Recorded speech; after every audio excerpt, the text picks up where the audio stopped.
They think that there's people think there's something wrong with being gay, so what you really are is a girl. Yes. And they think that a lot of this is being given, these thoughts are being given to gay kids.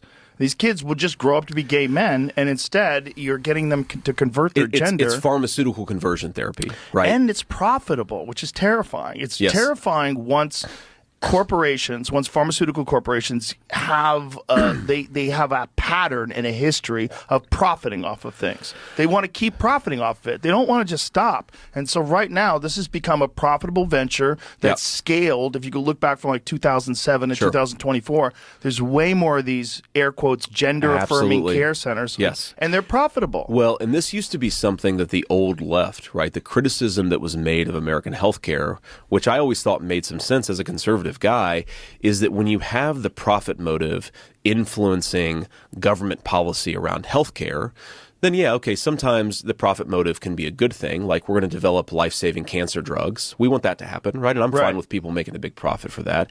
But then sometimes they'll try to manipulate government policy to make their own drugs more profitable, not because it's good for health, but because these people just naturally, like most people, want to make some money. Yeah. And that conversation has totally disappeared. Like, I got into a big argument, and this person, you can read about it in the New York Times, later disavowed our friendship and leaked our text messages to the New York Times. But the breaking point was I came out against this gender transition for minors when I was running for the Senate a few years ago.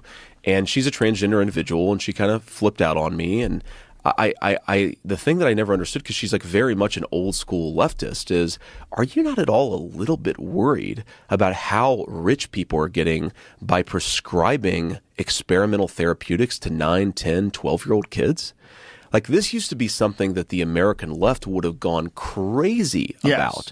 And now the only people who are raising concerns about it are conservative Republicans. But we should be concerned because it's not just like the lobbying and the influence. I mean, there's something called the Diagnostic Statistical Manual. It's sort of the manual of psychiatric disorders. And I think that we're on the DSM-5, as it's called, which is the 5th edition of this manual.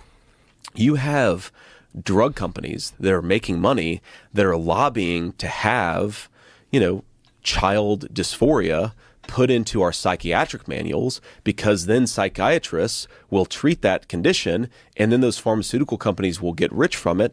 Somebody should be interrogating whether the political incentives of our country actually align with the financial incentives of the pharmaceutical industry, because oftentimes the answer is going to be no, but nobody's asking that question.